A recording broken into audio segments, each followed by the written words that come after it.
tamanduá-bandeira, o nome científico de Myrmecophagna trindidae, também chamado de bandeira, bandura, iurumim, jurumim, jurimim, tamanduá-açu, tamanduá-cavalo, papa-formiga gigante e urso-formigueiro gigante. É uma espécie de mamífero cernódraco da família dos Myrmecophagidae, encontrados na América Central e na América do Sul. É a maior das 4 espécies de tamanduás e, junto com as preguiças, estão incluídos na ordem Pilosa. Tem hábitos predominantes terrestres, diferentes do seu parente próximo, o tamanduá-mirim e o tamanduá-i, que são arborícolas. O animal mede entre 1,8 e 2,1 metros de comprimento e pesa até 41 quilos. É facilmente reconhecido pelo seu focinho longo e padrão, características de pelagem. Possui longas garras nos dedos das patas anteriores, o que faz parte que ande com uma postura nordopelática. O aparelho bucal é adaptado à sua dieta especializada em formigas e cupins, mas em cativeiro eles podem se alimentar com carne moída, ovos e ração. Por exemplo, a longa pelagem predispõe a ser parasitado por ectoparasitas como carrapato. É encontrado em diversos tipos de ambientes, desde savanas a florestas. Preferem forragear em ambientes abertos, mas utiliza florestas e áreas úmidas para descansar e regular a temperatura corporal. É capaz de nadar em rios amplos. Seus predadores incluem grandes felinos como onça-pintada, sussuarana e rapinantes. Pode predar filhotes. Apesar dos territórios individuais, muitas vezes se sobrepõem a de outros animais. São animais primariamente solitários, sendo encontrados com outros somente em situações de cortejamento de fêmeas ou encontros agonísticos entre machos e fêmeas cuidando de filhote. Se alimenta principalmente de formigas e cupins, utilizando suas garras para cavar e a língua para coletar os insetos. O tamanduá-bandeira é listado como vulnerável pela IUCN. Foi extinto de algumas partes de sua distribuição geográfica, como no Uruguai, e ocorre grande risco de extinção na América Central. As principais ameaças à sobrevivência da espécie são a caça, a destruição do habitat, e é um animal suscetível a ser atingido fatalmente por incêndios e atropelado. Apesar do risco de extinção, pode ser encontrado inúmeras unidades de conservação, onde muitas vezes é abundante. Sua morfologia peculiar chamou a atenção de diversos povos, como na bacia amazônica, e até hoje é retratado por muitas culturas, seja de uma forma carismática ou até horrorizante. Tamanduá origina-se do termo tupi, tamanduá. Tamanduá-açu significa traduzido do tupi. Tamanduá grande, lurumim e jurumim vem do termo tupi. Irurumi, significa boca pequena. O nome popular de tamanduá-bandeira faz alusão à enorme cauda repleta de inúmeros pelos compridos associados, e portanto sua semelhança a uma bandeira. Essa característica de cauda é uma das que mais chamam a atenção em comunidades tradicionais do Brasil. O tamanduá-bandeira está incluído na família Myrmecophagidés. É o único representante vivo do gênero Myrmecophagida, que é mais relacionado ao gênero tamanduá, como evidências tanto por filogênese moléculas quanto morfológicas. Foi descrito por Carlos Linneu em 1758 e seu nome científico, derivado do grego Myrmecophagá, significa comedor de formiga, e Tridactyly, 3 dedos. 3 subespécies foram propostas: Mite Tridactyly, que ocorre na Venezuela, Guiana até o norte da Argentina; Mite centralis, nativo da América Central, noroeste da Colômbia e norte do Equador; e Miteris centralis, nativo da América Central, noroeste da Colômbia, nativo no noroeste da Colômbia e noroeste da Venezuela. Durante a evolução, tamanduás e preguiças se separaram há cerca de 55 milhões de anos entre o Paleoceno e o Eoceno, sendo que entre os vermilhiguá, o gênero Cyclops divergiu há cerca de 30 milhões de anos no Oligoceno. O tamanduá e Myrmecophagá dividiram entre si há cerca de 10 milhões de anos no Mioceno tardio. O registro fóssil dos tamanduás é esparso.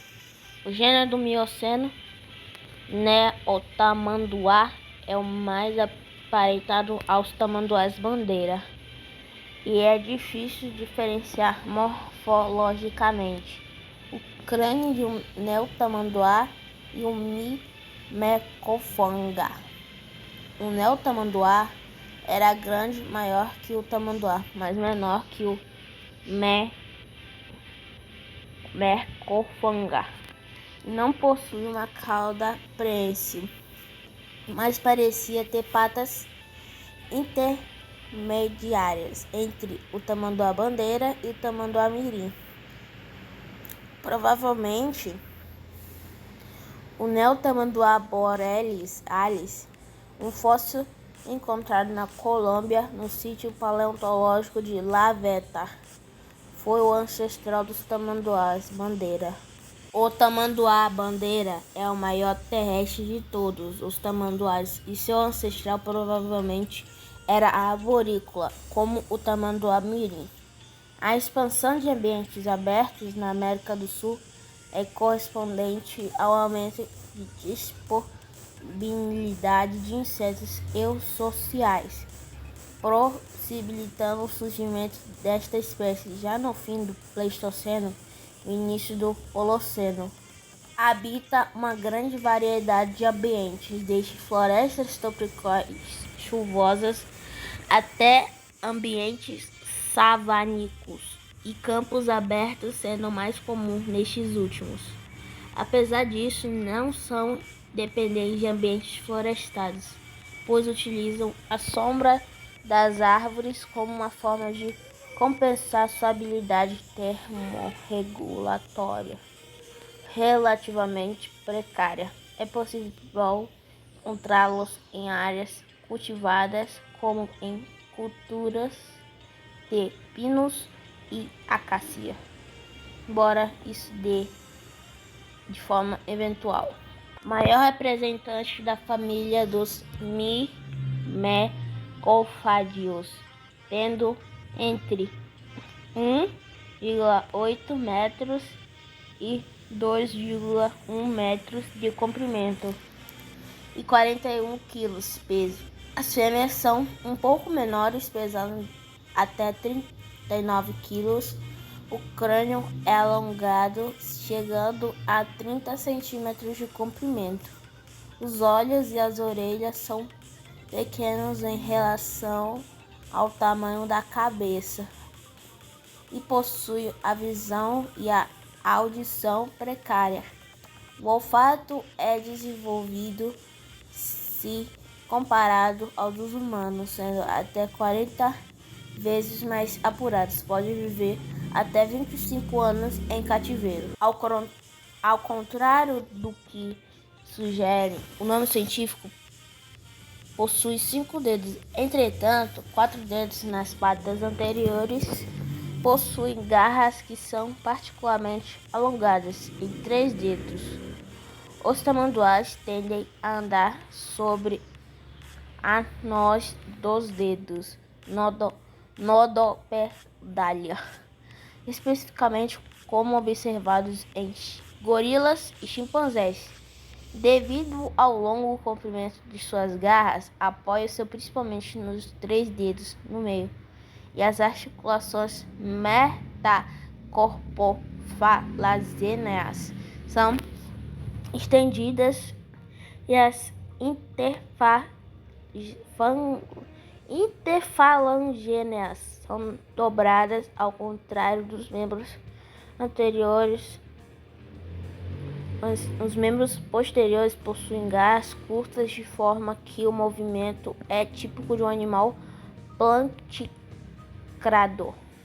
São geralmente solitários, ocupam áreas de até 11,9 km², como mostra em estudos feitos com animais monitorados no Pantanal. Mas geralmente seus territórios são menores do que isso. A área de vida de vários tamanduás podem se sobrepor, aumento de densidade por quilômetro quadrado. Apesar de serem mais ativos no final da tarde, podem iniciar suas atividades mais cedo e serem totalmente diurnos em dias mais frios. Podem se tornar noturnos em ambientes mais perturbados pelo homem. Os tamanduás são capazes de nadar, inclusive em rios amplos, e já foram observados se banhando. Também escalam árvores quando estão à procura de alimento, não cavam túneis e, para descansar, podem cavar pequenas depressões no solo. Costumam dormir curvados, usando a cauda como manto, provavelmente para se proteger do frio e como camuflagem. As vocalizações são poucas e os tamanduás adultos é tido como um animal silencioso. Foi reportada a emissão de sons parecidos com rugidos em encontros argoníticos entre machos e filhotes.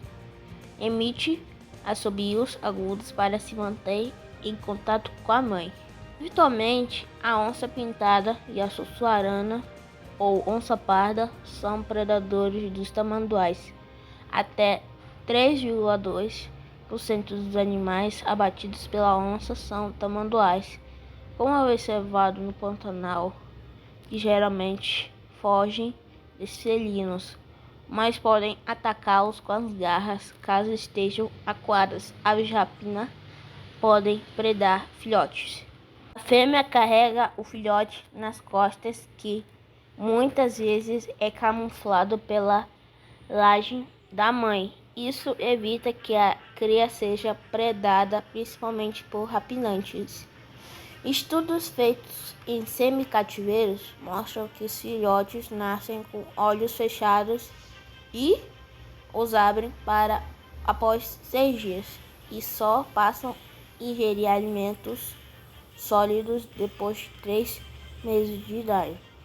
Até essa idade, o cuidado da fêmea é alto e declina após esse período cessando quando o filhote alcança 10 meses de idade.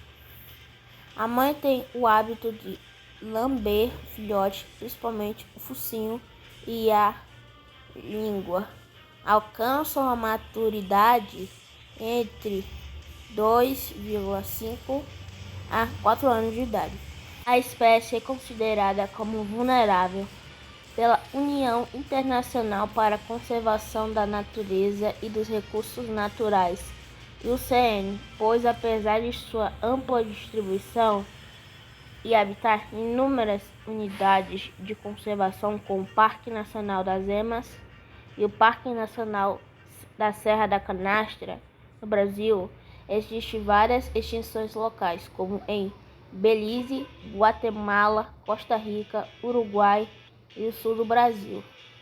As populações estão diminuindo e geralmente é tido como uma espécie incomum ou rara nos locais que habita. Apesar do conhecimento de uma tendência no tamanho das populações, nunca foram feitas estimativas do número de indivíduos existentes. Está em todas as listas de animais em risco de extinção.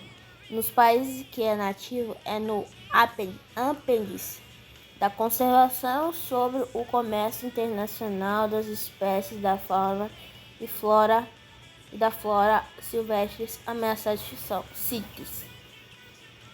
Considerado que ele não é necessariamente ocorre em risco de extinção, mas que se deve evitar abusos em relação às populações para que não entrem em processo de extinção. Existem alguns programas de reprodução em cativeiro nos Estados Unidos e no Brasil, como no Zoológico de São Paulo. E bem, gente, esse foi o vídeo. Espero que tenham gostado. Deixe seu like, se inscreva no canal. Eu vou ficando por aqui. Até a próxima e tchau!